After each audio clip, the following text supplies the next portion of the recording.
Hi, welcome.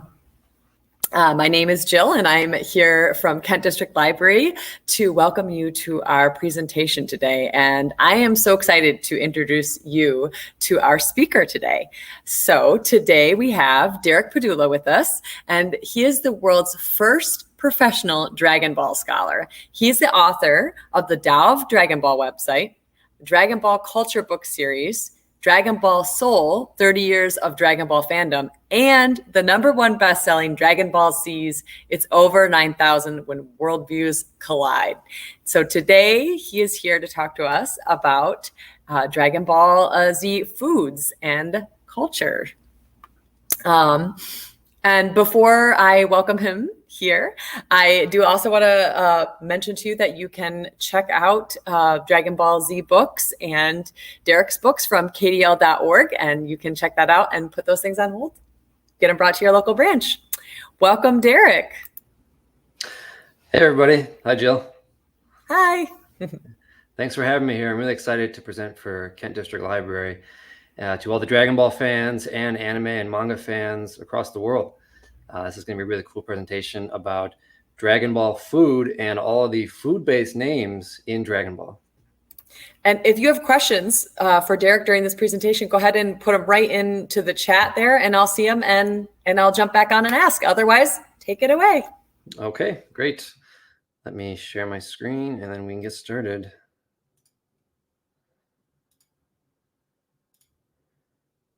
Okay, let's see here. So does that look good? I think we're good there. Yep. All right, cool. So this is Dragon Ball Food, subtitled Goku's Hungry, What's for Dinner? And I'm sure many of you know that Goku is the main character of Dragon Ball, and he's always eating. He's the most voracious hero. Sorry to interrupt you. Yeah. I can't see your PowerPoint. Oh, okay. How about this? Is this working now?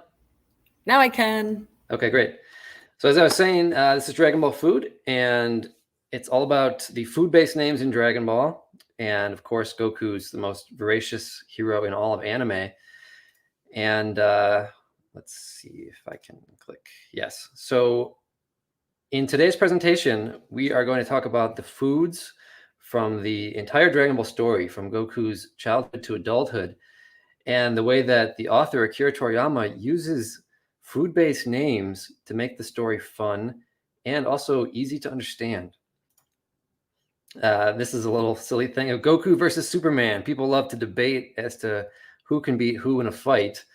Goku is kind of the Eastern Superman. People love to compare and contrast the two. And I think rather than fighting each other with their fists, they would probably fight each other in a food eating contest. And maybe Goku would win. You never know. So a little bit about me. I am the Tao of Dragon Ball, also known as the Dragon Ball Scholar. And you can find all of my content at the taoofdragonball.com, where I talk about the Taoist and Buddhist and Shinto culture that inspired Dragon Ball. I have a BA in East Asian culture from Western Michigan University, and I was blessed to be able to travel to China, where I trained with the Shaolin monks and learned Chinese and Japanese language, and also learned how to meditate and really get into Eastern spirituality.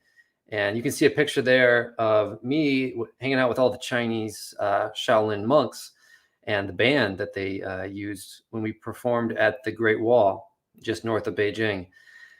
And that was really exciting. It taught me a lot about Eastern culture, being a part of that, and the training mentality that goes into Dragon Ball, because it's a martial arts epic, and there's a lot of martial arts and fighting and kung fu in the series. So to really experience that personally was a transformative experience, just like the transformations they go through in the series.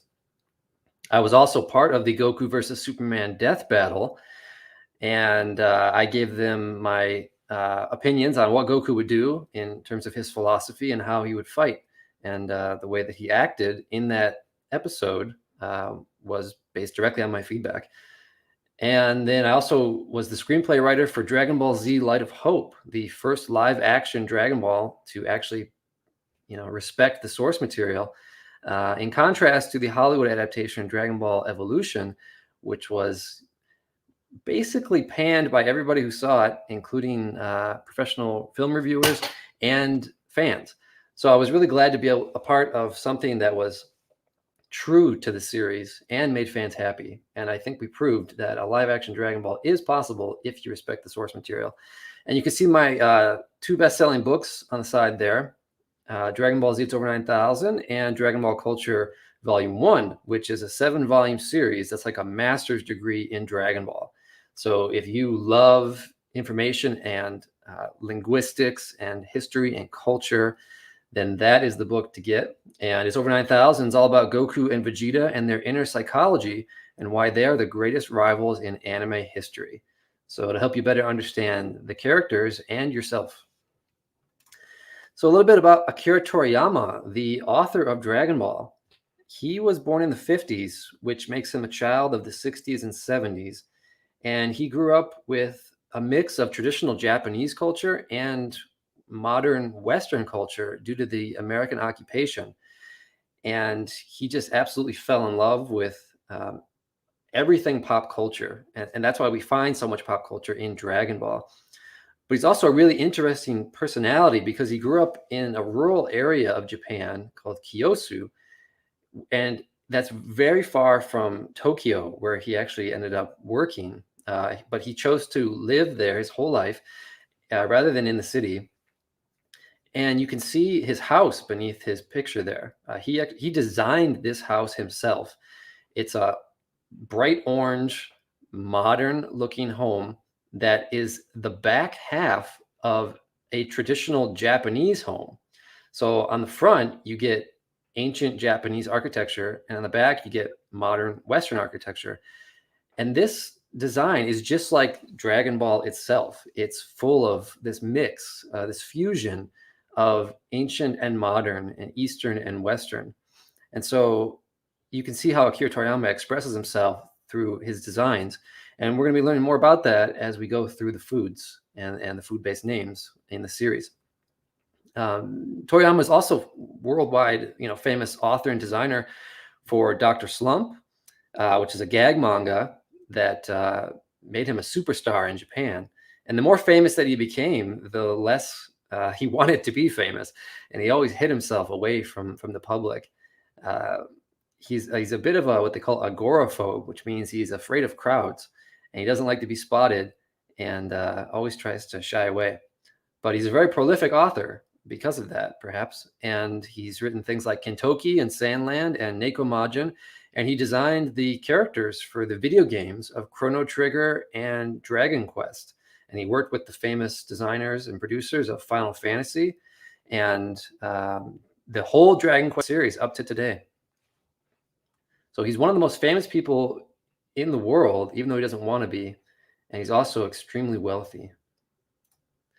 So let us begin. The first arc in Dragon Ball is called what I call the Sayuki arc, or the Journey to the West arc, sometimes called the Shonen or Boyhood arc.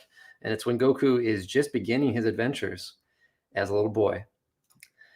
And the very first place that it begins is Goku's home, called Mount Paozu. And this is our first food-based name. It is inspired by the baozi steamed buns from China. And the entire environment of this setting is inspired by the real-life Chinese mountains called the Guilin Mountains. And you can see these, what they're called karst formations, these spires of stone that were carved over millions of years. And when the fog and the mist rolls in, it creates a really dramatic appearance. It's common to see it in Taoist and Buddhist paintings. Buddhism is the native religion of India that was exported to China and is focusing on compassion. And Taoism is the native religion of China, and it focuses on truth. And these two religions are at the heart of Chinese culture, alongside Confucianism, which is a type of social religion or philosophy. And these three all get interwoven together and exported into Japan, where Taoism sort of influences their native religion of Shinto, the way of the gods. So all of these things are combined in the East, just like all of these things are combined in Dragon Ball. So moving along, Goku's magic cloud is called the Kinto-un. In the English dub, it's called the Flying Nimbus. But actually, Toriyama named it Kinto-un because he wanted to reflect the Japanese food of curry kinton, which is mashed chestnuts. They add a lot of sugar to it, and it tastes really sweet and good. And Toriyama felt like this magic cloud looked like curry kinton, so he shortened it and called it Kinto-un. And this is another fun example of how taking something that's like an everyday aspect of Japanese culture and just a piece of food, and then seeing a similarity between something that he had drawn adds a little bit of levity to the series. And of course, as I'm sure you may know, Goku himself is inspired by the Monkey King, the famous warrior and guardian of the Buddhist monk in the Chinese legend Journey to the West. And he had a magic cloud as well. And that was called the Somersault Cloud. And when you translate the Chinese of that from Chinese to Japanese, it becomes something similar to Kinto-un anyway. So Toriyama was sort of doing like a double entendre here. One of his first friends that he makes, actually originally an enemy who then becomes his friend, is named Uran in Japanese, which is based off of the Chinese Wulong, which in the English becomes oolong. And it's all the same thing, referring to a form of Chinese tea. Now, Oolong's ability is that he can transform himself. He can turn into any object or person that he wants, but he can only do it for 5 minutes because he never graduated from transformation kindergarten. So he's not the best at doing it. But it's a perfect name for him because when you put oolong tea into hot water, it transforms. It turns into a different shape. It unravels, and then it transforms the water from clear to that golden brown color. And so I think it's just such a perfect and fitting name for such a character. And of course, his original uniform is he's wearing a Chinese Communist Party regalia with that red star and the olive drab, green color. And that's, of course, because he's a character also from Journey to the West in this traditional Chinese legend. And Toriyama wanted to modernize him. So rather than dress him in traditional Chinese clothes, he dressed him in modern Chinese clothes, which when Dragon Ball first came out in 1985, when Oolong appears, was the Chinese Communist Party uniform. As the adventure continues, Goku and his friends meet a rabbit man who can turn people into carrots. And his name is To Ninjin Ka, which literally means the rabbit man carrot changer. And when he touches someone, they turn into a carrot. So it's a pretty silly name, and it's a little hard to pronounce for American audiences or anybody outside of Japan. So they usually just change his name to Boss Rabbit. But you lose a lot of the food-based name, pun in that translation. Now, to defeat him, Goku actually takes him up to the moon, where they end up pounding mochi moon cakes. And as you can see on the right-hand side there, a mochi cake is based off of, it's made out of rice, and it's very sweet, and they usually fill it with some kind of fruit, like plum or apricot. And they have to pound it, they pound the rice with those big mallets. And the reason that there's another reason that the rabbit goes up to the moon, and that's because in Eastern culture, what we call the man on the moon is actually the rabbit on the moon. So when you look up and you see the moon, in the East, they say there's a rabbit up there, and it looks like a rabbit's face with 2 big ears.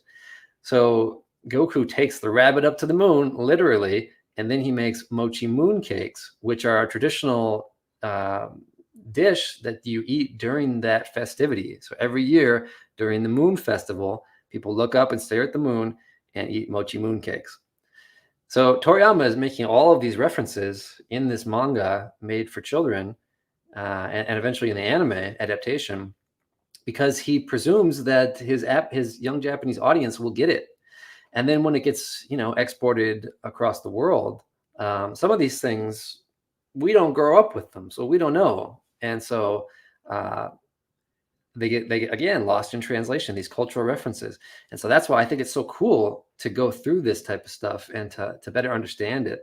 It really deepens your appreciation for all of the work that Toriyama put into his manga. Another friend that Goku makes is named Yamucha, or in English just Yamcha. And his name is based off of dim sum. Dim sum is a traditional Chinese type of eating where you go to a restaurant and you get a variety of foods. They can range from mochi to dumplings or vegetables and all kinds of various sweets. And in Hong Kong, it's pronounced dim sum. And then when you translate it into Japanese, it becomes yamucha. And it basically literally means to drink tea, because you often drink tea when you are eating dim sum.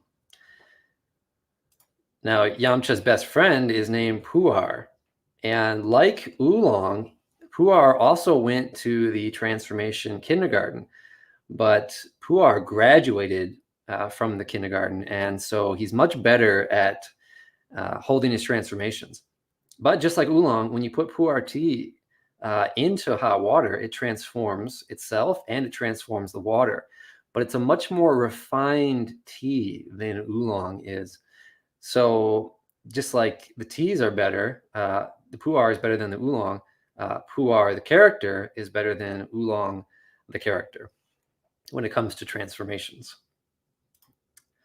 Now, the first enemy in the series is named Pilaf, and he is inspired by rice pilaf. This is a Middle Eastern dish that's similar to fried rice, but they often put lamb in there, like sliced up lamb, and then they fry it. And he actually has the kanji for his name on his chest, on that circle there on his Middle Eastern clothing called the kaftan. There's the kanji for pilaf. And this is something that Toriyama often does, where he makes it really simple and easy to understand for his Japanese audience. Like, this is the character and this is his name, and it's right there on his chest. So he's a silly looking guy, and he's even sillier when he has his own name written on his chest.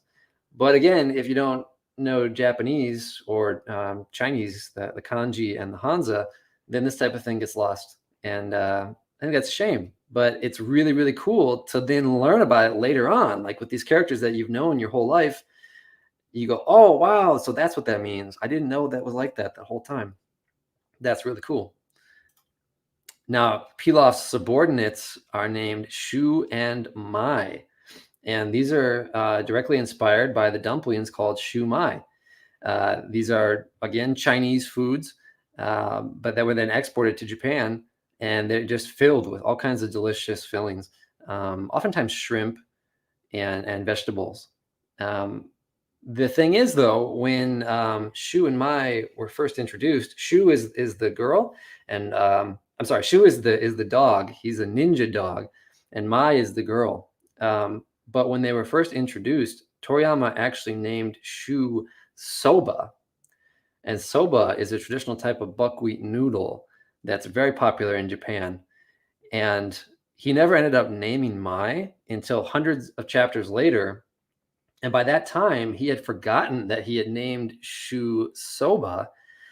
So when he then decided, okay, let's name Mai, he's like, I need some kind of food-based name pun. And he decided Shu Mai. And that's how they ended up getting those names. So soba is lost to time. And when they did the anime adaptation, their official names became Shu and Mai. But never forget that Shu was originally named Soba. All right, so that's the first arc done. And then we go on to the training arc. And there you can see little Goku stuffing his face with noodles and a baozi. And Goku's always eating. He's just always training and eating and getting stronger. And that's an important lesson if you want to be a top athlete. You have to get proper nutrition and you need proper rest as well.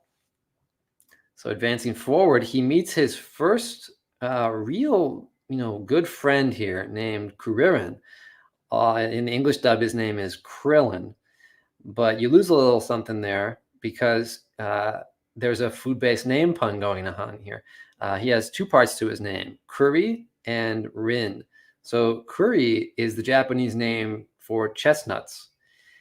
And the Rin refers to the Shaolin monks. Now, in Chinese, they're called Shaolin. In Japanese, they're called Shou-rin with an R.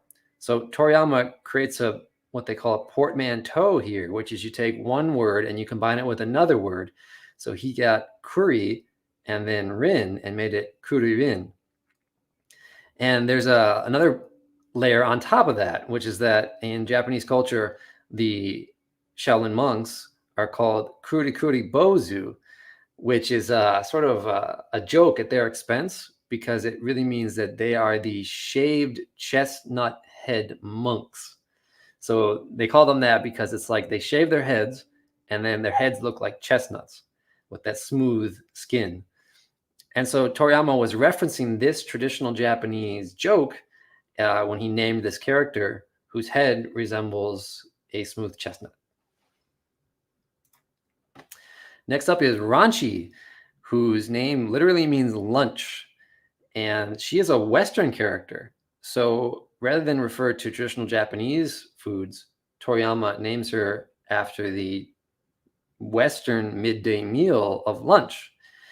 And Japanese people sometimes also refer to that when they're eating their bento boxes at lunchtime.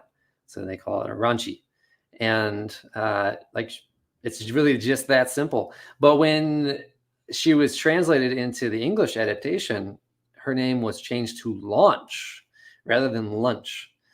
And this was because she always launches into action and she's very aggressive. But in fact, her name was based off of food. So I think being named after lunch is a lot cooler than being named Lunch. All right, going on to the first tournament, the 21st Tenkaichi Budokai. There's Goku drooling because he's so hungry. The entire tournament takes place on Papaya Shima, which literally means Papaya Island. And a papaya is a tropical fruit filled with seeds. And actually, I was just eating some earlier. They are very tasty and sweet. And the seeds are also full of nutrition. But you can see here, once again, similar to the Mount Paozu, even the environments in Dragon Ball are named after food. One of the foods that they are referred to in this tournament are called dango mochi. And I mentioned mochi earlier, but this is another type of mochi. There's countless types of mochi in Japan. So if you really love rice or you love sweets, go to Japan and get yourself some mochi. Or go to an import shop in your neighborhood and pick up some mochi there. Dango mochi are also eaten during the Moon Festival, which takes place in every autumn. And they're just skewered rice balls covered in glaze. And they're one of the most delicious and sweet things I've ever eaten. I highly recommend them. Another common snack in Japan is onigiri. These are rice balls wrapped in seaweed. And Akira Toriyama puts them throughout the manga. Goku is seen eating them here, standing next to Krillin, just eating a giant onigiri. And they're sweet because they're in the rice, but also you can get them filled with different content, from fruit to veggies or even meat.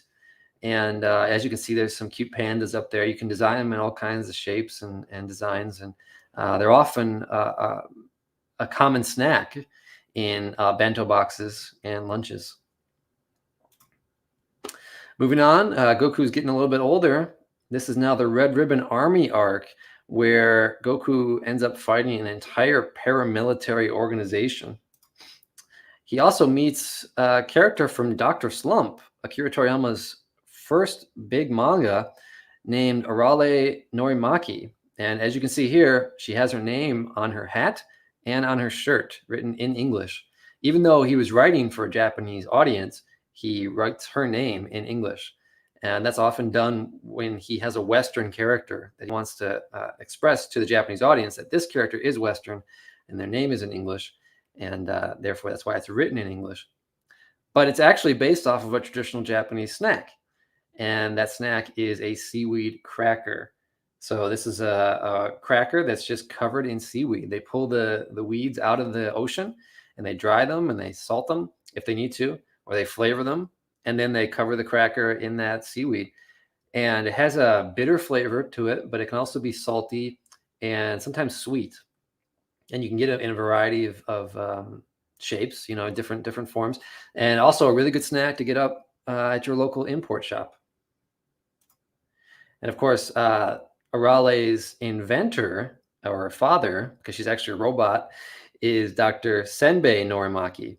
And this refers to the external wrap around sushi. So that big seaweed sheet that they use to wrap the rice, that's Senbei Norimaki. And he also appears in Dragon Ball. Throughout this location called Penguin Village, where all the Dr. Slump events take place, we meet a variety of characters, including one named Kinoko Sarada, which literally means mushroom salad. So she's a little girl with a lot of sass, and she drives around on her bike and offers fashion critiques against people who had no idea she was about to critique them. And it's kind of a little silly thing to just name someone mushroom salad, but that's how Toriyama does it. Now, when Goku gets involved with the Red Ribbon Army, he ends up in a cave with a bunch of pirates, and he fights a giant octopus. Well, after he defeats that octopus, he ends up eating a part of it, and he refers to it as takoyaki. And this is a Japanese food that is a fried or a grilled octopus. You can see on the bottom, there are takoyaki balls.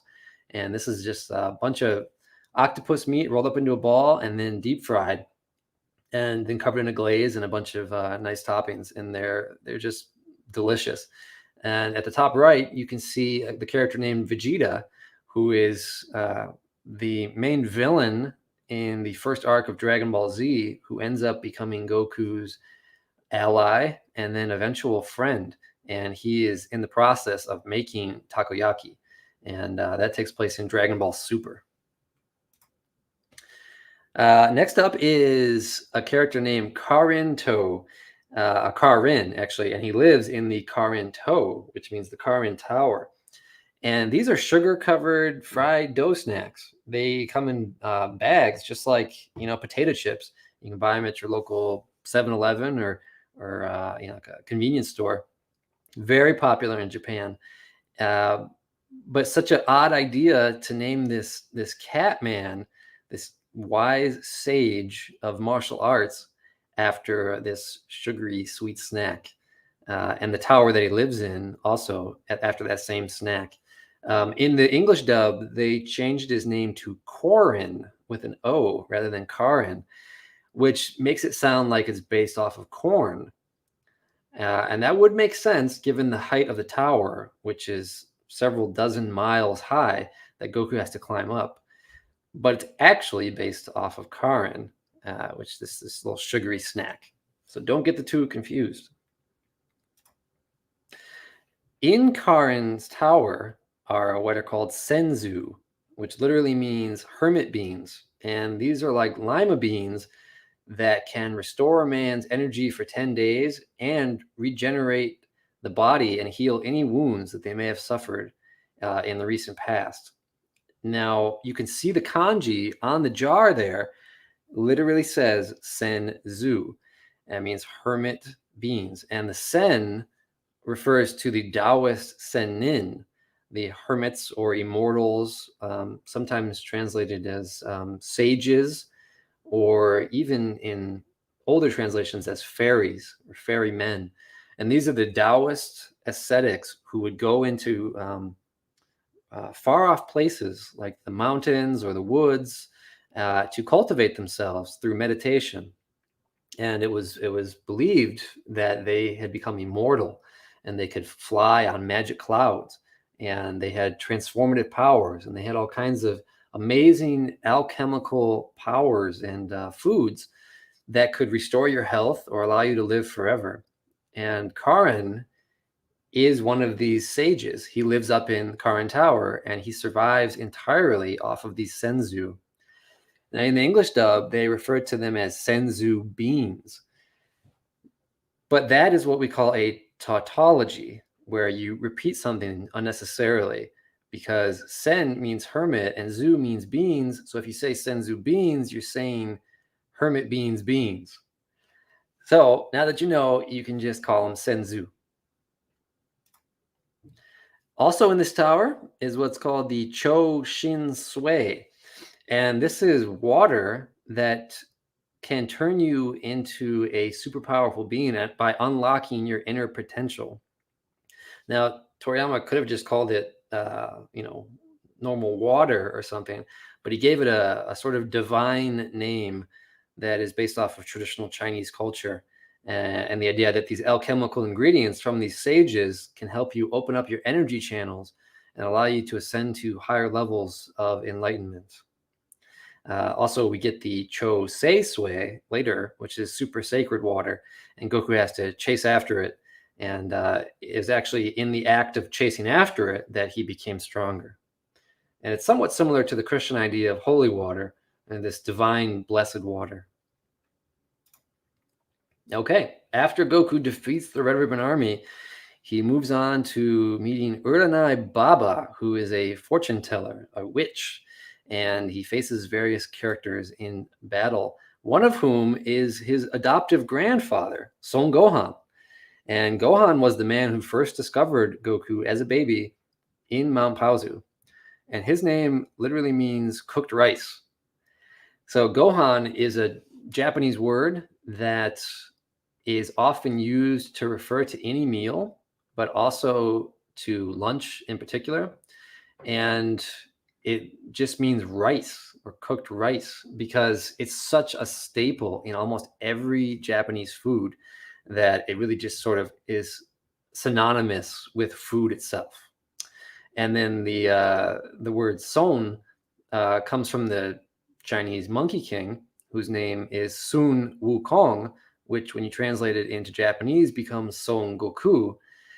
So what Toriyama does is he takes that name and he first gives it to Son Gohan, who then gives the same family name of Son to his adoptive son or grandson, Son Goku. And the full name of Son Goku means the monkey grandchild aware of emptiness, which is a very Buddhist name. So if you then reverse that, you get Son Gohan's name, which is the monkey grandchild aware of cooked rice. Going on to the next tournament, the 22nd Tenkaichi Budokai, Goku is always stuffing his face. He fights an opponent named Chapa O. And this is a character inspired by Indian food, the chapati, Indian flatbread, which is one of many different types of Indian breads that are used to make various dishes. And his clothing as well is inspired by Indian clothing, very similar to the robes of a Buddhist monk or like a traditional Hindu or yogic practitioner. He also meets another enemy, eventually turned friend, named Chaozu. And Chaozu is the Japanese pronunciation of the Chinese jiaozi, which can also be pronounced in Japanese as gyoza. And these are dumplings, which are flat little pieces of bread with some filling in them, and then they fold the bread over and they put them in a pan and fry them, or they can deep fry them. And there's hundreds of different types of gyoza and chaozu and jiaozi, depending on which region of China or Japan or Korea or Southeast Asia that you are living in.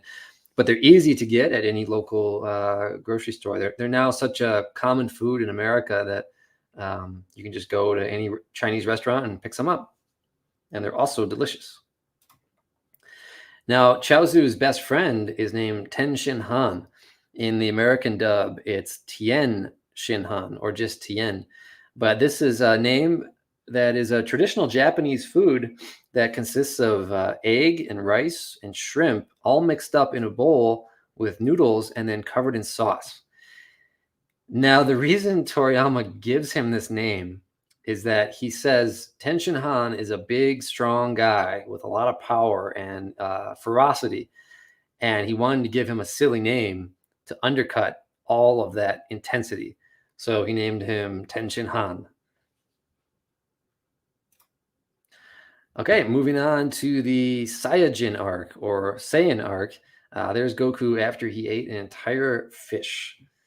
This is the first arc of Dragon Ball Z, and we're introduced to the Saiyajins, or Saiyans in the American dub.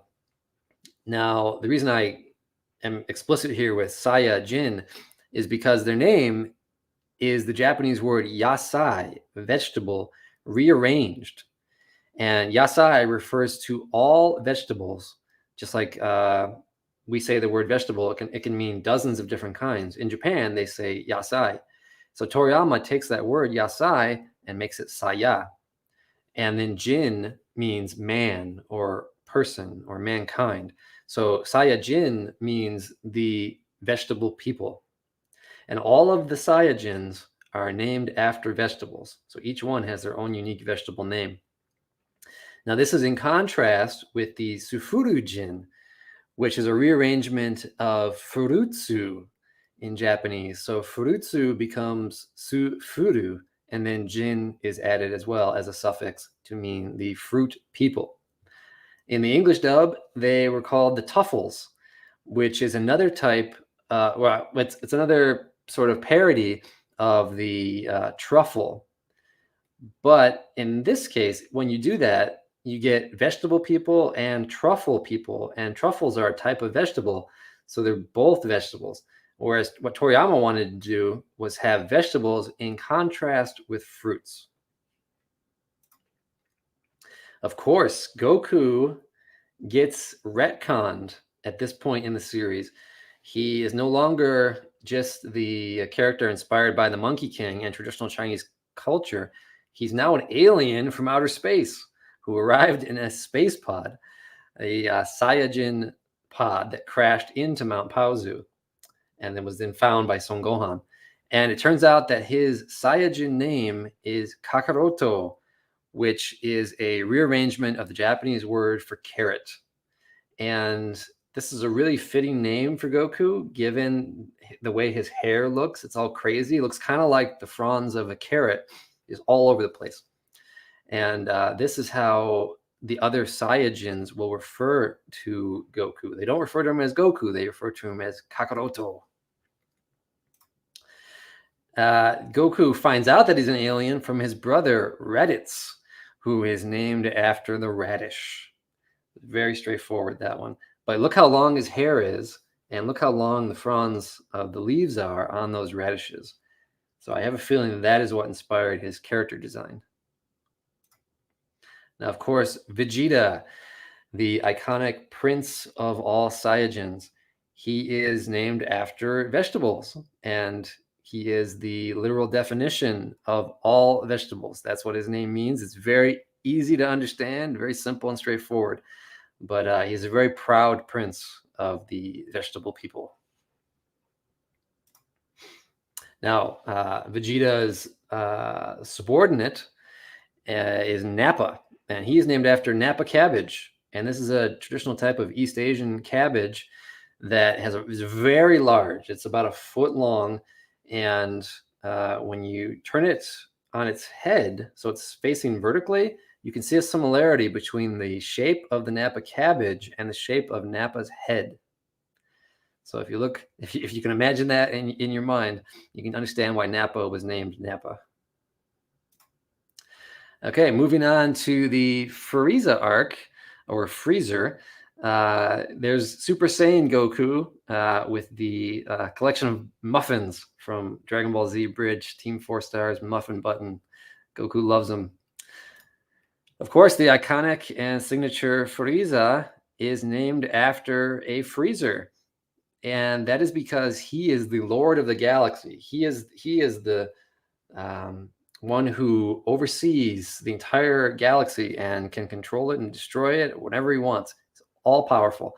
And all of these vegetables and fruits and other foods that we've been talking about fit inside of a freezer. And that was the idea behind Toriyama naming this character after this technological device. And he's an alien, he's cold, he's malicious, and I think it's a pretty good name. One of his subordinates is Dodoria, who is named after the durian fruit. Dodoria is the Japanese word for the durian. And if you ever had a durian or not, but it's a giant spiky ball that you have to cut open, and there's fruit inside of it. And you can see the spikes in the fruit. You can also see those spikes on Dodoria's head and on his forearms there. So he's a very dangerous opponent, just like an actual durian. If you touch it, it really hurts. It also is famous, or rather infamous, for being really stinky on the inside. It smells like old gym socks or other really unmentionable things. And so it's an acquired taste. Some people can't stand it. Other people love it. The second subordinate is Zarbon, and he is named after the pomelo, Zarbon being the Japanese word for the pomelo fruit. Much more beautiful than the Dodoria and the durian, and just like Zarbon himself. Another soldier of Frieza's is named Kui, and that's the Japanese word for kiwi. There's little tiny dots inside the kiwis, and you can also see those little tiny dots on Kui's skin. This character I didn't name for some reason, but his name is Apple, or Apul. And of course, as you would guess, he's named after apples. And then in the Dragon Ball Z collectible card game, we get his sort of compadre, Oren, who's named after orange and has orange skin. Then even more soldiers, you get raspberry, blueberry, and namole, which is a play on guacamole. And then, of course, the Ginyu Tokusentai. These 5 color-coded warriors are a play on the Power Rangers genre of Japanese pop culture superheroes. And the entire range of Super Sentai series, which is always these color-coded heroes. But in Dragon Ball, these are color-coded villains. And Toriyama names each of them after dairy products. So Ginyu, which is the purple guy on the bottom, he's named after the Japanese word for milk, or just dairy products in general. And Raccoon, with the red hair, is named after cream. Jace is cheese. He's the red warrior. And then the green warrior is Goldo. He's named after curds, or yogurt. And then the blue warrior is Bata, who's named after butter. Oh, yep, exactly right. So there's examples of curds, which you can also find in yogurt. And Raccoon, cream. Jace, cheese.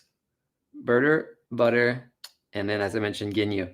Now moving on to the Cell arc, there's Goku once again stuffing his face with noodles. And there's his son, also named Gohan, who he named after his adoptive grandfather, Son Gohan. There they are in their Super Saiyan form. And like father, like son, Gohan is chomping down on some meat. He's a very hungry, hungry boy whenever he trains with his father. Here we are introduced to Frieza's father, King Cold, who, like his son, is named after a freezer. Just a giant cold room, which is even bigger than a freezer. And pretty straightforward, I guess. Moving along to the Majin Buu Arc, Goku is so crazy with his hunger that he actually bites his opponents sometimes. But that's not to eat them in most cases, with the exception of that octopus. It's mostly because he's inspired by Jackie Chan, the famous Hong Kong Kung Fu martial artist, who would often bite his opponents in his movies, because he's so tenacious and has so much perseverance and endurance that even when his limbs are disabled, he will use his mouth to defeat his opponents. And the same thing Goku does. In the anime filler, when we see Goku fighting in the afterlife, he meets a Western character who is named Olibu. And of course, Olibu is the Japanese word for olives. Another one of these filler characters is Pai-kan, or Pai-ku-han, and that is both a play on pecans, and some fans have argued that it's a term for the Japanese pork rib rice, but I'm thinking it's more of the pecan. And this was written by someone other than Toriyama for these filler arcs, these episodes, so I don't have evidence for one or the other. That's why I put both here. But my gut is that it's pecan. Another one is papoi, which is a different pronunciation for the papaya. And just like Papaya Island, now we have a character named after papaya. Now, in the Majin Buu Arc, there's a character named Dabura, who is the Demon King, and he gets transformed into a cookie by Majin Buu. Really nothing for me to explain here in detail. He's just a cookie. Now, Majin Buu is also a voracious eater, and he loves cakes and candy and gums and all manner of sweets. And this is an aspect of Toriyama adding some more levity into the series. By this point in Dragon Ball, the series had become serious, much more action-oriented and fighting-based. And Toriyama wanted to have more fun with the Majin Buu arc. So he made the main villain a big pink monster who is constantly eating sweets. And he has a very positive attitude, and he's a lot of joy in his heart, a very empty head. And he just wants to snack on candy. And this is in complete contrast to his devastating power, which he can obliterate an entire city just with his breath. Or he can fly around and shoot energy beams and blow up mountains and do all kind of manners of destruction. But when he's by himself, he just wants to eat candy. One of these things that he does is he turns Chi-Chi, Goku's wife, into an egg using his transformation beam, literally turning people into food, just like he did with Dabura. Now, moving on to the movies. There's a whole bunch of movies that were not written by Toriyama, but which carried on this food-based naming convention. There's a picture of Goku eating some bread and drinking coffee for the first time with the other main character, Bulma, who's a Westerner. Now, when this happened, Goku did not like it. He referred to coffee as bitter soup, and he thought the bread was yucky. And then he went out and hunted down a wolf and grilled or barbecued the wolf and then ate the whole wolf. So he'd much rather eat natural foods at that point in his life as a child of the mountains than he would processed foods like Bulma is used to. There's just a picture of him eating clouds because that's the kind of thing Goku would do. And there's Shenron, the god dragon, behind him, being a little embarrassed by the fact that he would be so basic as to eat clouds. In the first Dragon Ball movie, we meet this evil king named King Gurumesu, and this is a Japanese pun on the word gourmet. And it's a bit of an ironic name because he's cursed, so that no matter how much food he eats or how delicious it is, he's never satisfied. He's always hungry. And his name is like a reflection of this curse. His subordinate is named Bongo, and he's named after the Italian spaghetti alle vongole. There are no V's in the Japanese language, so they have to pronounce them with B's. And that's why you end up with bongo instead of vongo. It's the same thing with Vegeta. Instead of being pronounced Vegeta, it's pronounced Vegeta with a B. And you can also see on this character's chest a knife and fork with the English Gurumesu underneath it. And that's, of course, gourmet, referring to that king, and literal, knife and fork because of food. Bongo's compadre is Pasuta, who is another Westerner, and of course is named after pasta. Moving on to the Dragon Ball Z movies, there's Goku raiding the fridge. And then a little joke from the first Dead Zone movie. He goes up to his wife, asks her what happened, and she says, they kidnapped Gohan. And he's like, Gohan? Who's Gohan? When's dinner ready? And that's sort of a play on the fact that Gohan's name means food, or meal or dinner. Now, in that first movie, the main villain is Garlic Jr., and of course, he is named after garlic. His subordinates are named after spices. We've got ginger, which is obviously ginger, sansho, which is the Japanese word for the Sichuan pepper, and then Niki, which is Japanese for cinnamon.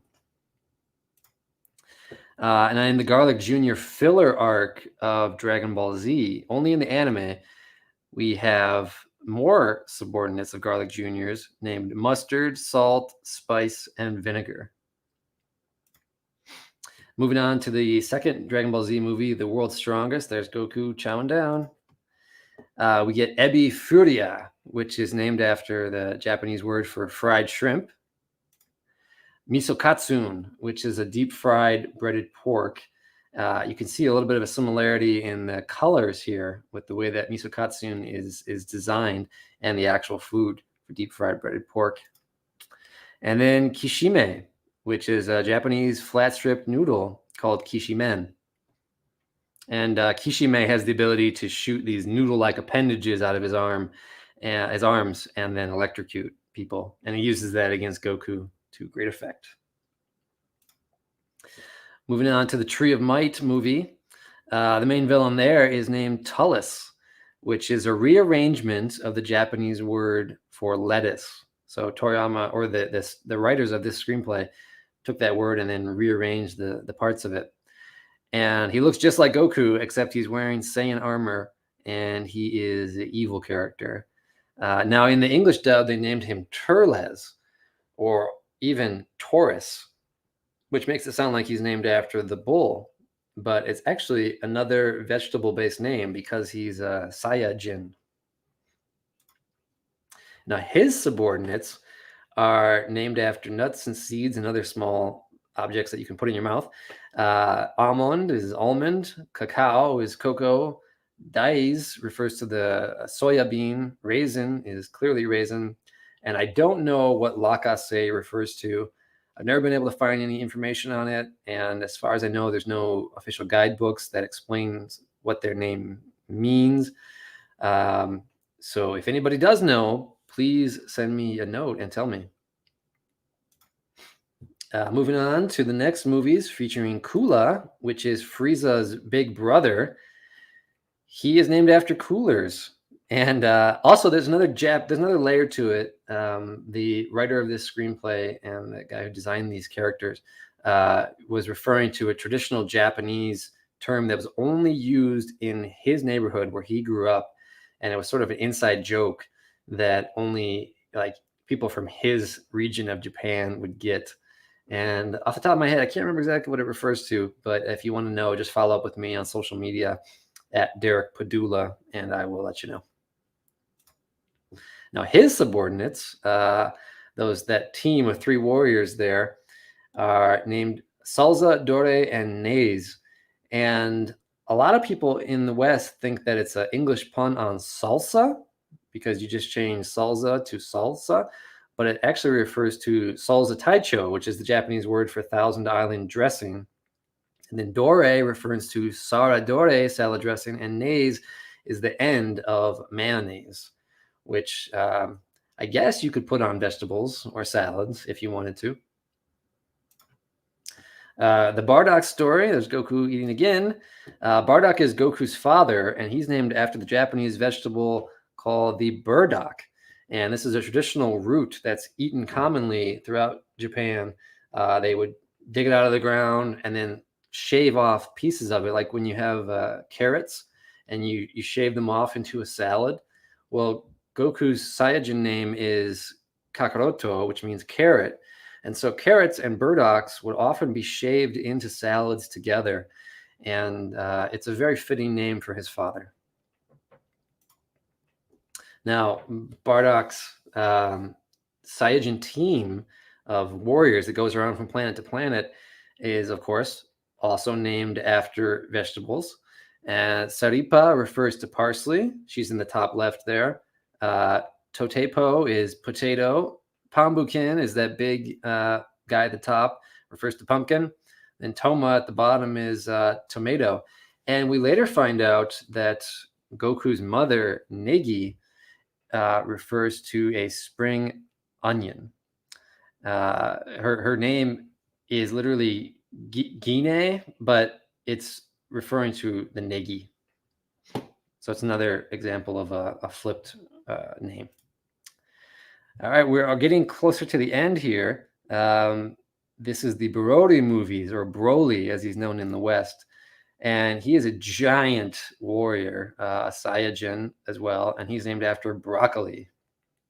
And you can sort of see that in his hair, just the way that it expands outward from the root or the base of his head, and it's sort of greenish. That's because he's named after broccoli. And Broly's father is named Paragus, which is a play on asparagus, or in Japanese, asparagusu. And then the last Dragon Ball Z movie, written before Akira Toriyama got involved, was featuring this character, Tapion, who is named after tapioca. And then his little brother, Minosha, is a type of palm tree fruit, similar to a coconut. Now, when Toriyama does get involved in writing these movies, then we get to Battle of Gods. And in Japan, they had this huge promotional event linked up with Kentucky Fried Chicken. So we got to see Goku promoting actual foods in Japan and eating Kentucky Fried Chicken, which is a Western, American company famous for its chicken that is also extremely popular in Japan. Now, the main villain in Battle of Gods was named Beerus. Now, he's that cat man on the right. And when Toriyama designed him, he was actually looking at his own pet cat. And that's where Beerus came from. The original screenplay writer who wrote this movie prior to Toriyama getting involved had named him Beerus and had considered him, he designed him like this big alligator man. And when Toriyama got the script, he decided to change it because it didn't look like his type of silly character. And it was a little too scary. But the original writer had intended him to have spread like a virus across the world. But Toriyama, and so that name, because of this V and B problem in Japanese, Toriyama didn't know that. And so it was pronounced like Beerus, which can be also the same name as what refers to beer or beers. So Toriyama made him a food-based name and called him Beerus because he rearranged the lettering. But his name literally means beer rather than virus.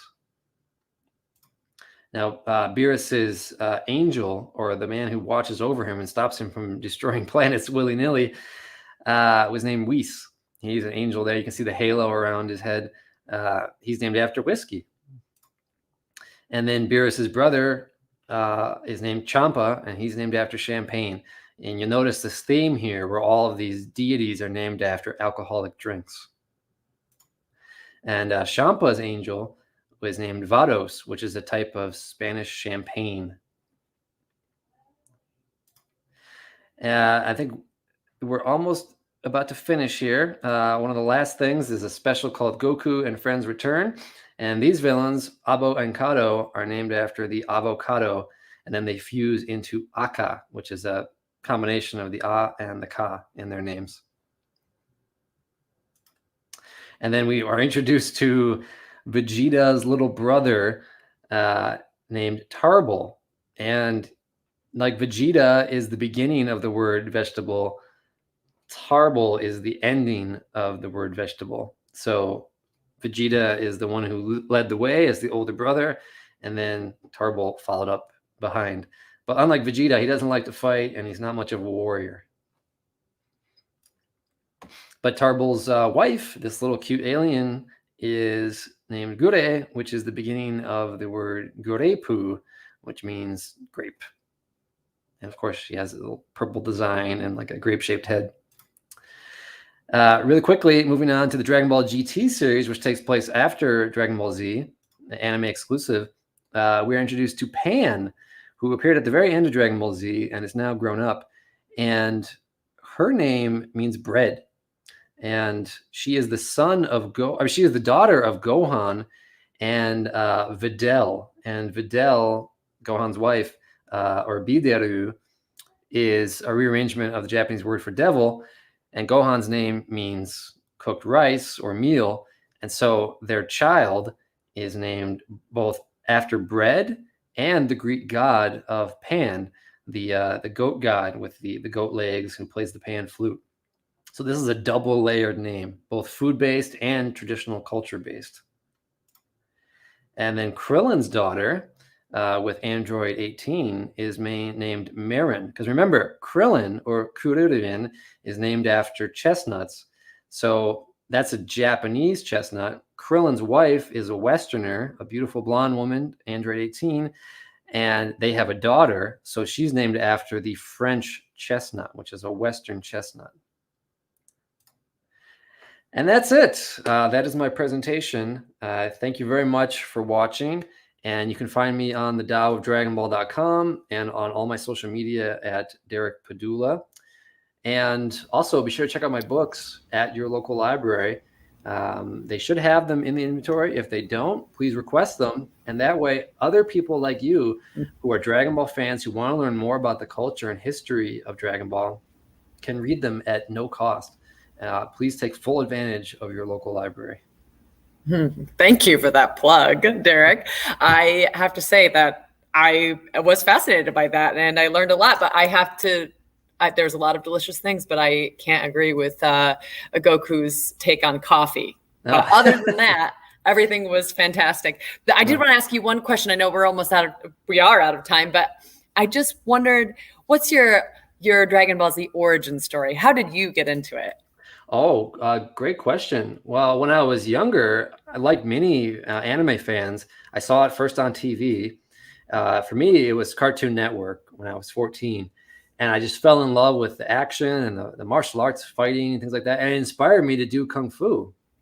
And I'm going to close my my video here. We can come back.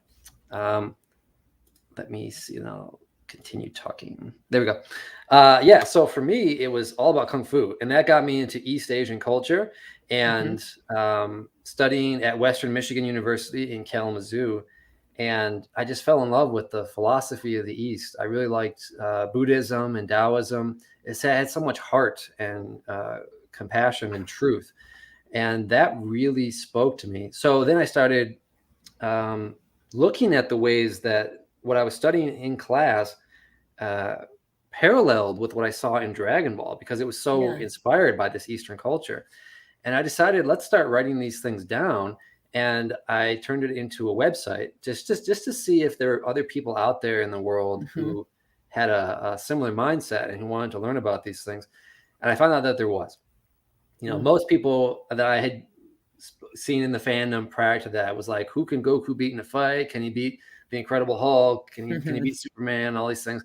But I thought that there was more to it than that. I thought that there was a real heart and character development and the idea of what these characters mean to us as fans, and especially as teenagers growing up.